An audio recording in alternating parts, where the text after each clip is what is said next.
여성 지도자 이소사, 조선의 잔다르크. 동학농민혁명에 대해 잘 아시겠지만 1894년 당시 고부군수였던 조병갑의 부정과 학정이 혁명의 발단이 되었습니다. 중앙정부에서 조사해보니 조병갑이 실제로 많은 부정을 저질렀다는 사실이 드러났고 결국 조병갑은 다른 지역으로 전출되었습니다. 이로 인해 농민군은 당분간 상황을 지켜보자는 입장을 취하며 다소 진정되는 듯했죠. 하지만 정부는 이 사태를 완전히 해결하기 위해 안핵사를 파견하기로 결정합니다. 그리하여 장흥부사였던 이용태가 안핵사로 임명되었습니다. 그러나 이용태는 부임 즉시 조사를 시작한 것이 아니라 먼저 상황을 지켜보며 자신의 출세에 영향을 미칠지를 계산했습니다. 그는 지금 이곳에 가면 나에게 손해가 될까? 내 벼슬길에 문제가 생기지는 않을까? 라는 생각을 하며 신중히 움직였고 결국 벽사역에 600여 명의 군사를 이끌고 진입했습니다.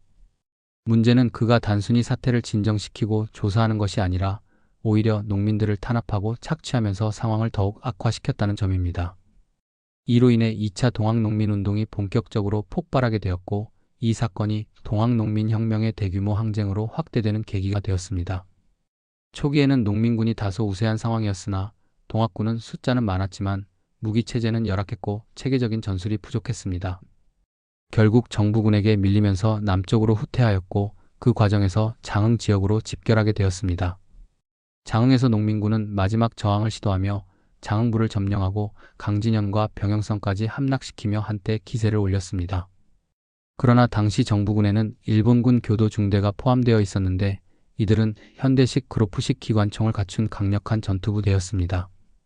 결국 일본군과 정부군은 농민군을 모종뜰, 억불산 기슭, 사자산 기슭 등으로 몰아넣었고 일부 부대를 석대뜰로 유인하여 몰살시키는 전략을 사용했습니다.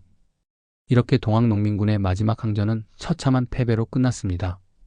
사실 동학농민혁명은 1차 봉기에서 마무리될 수도 있었던 사건이었지만 장흥부사 이용태의 탐욕과 부당한 탄압이 불을 다시 붙이는 계기가 되었습니다.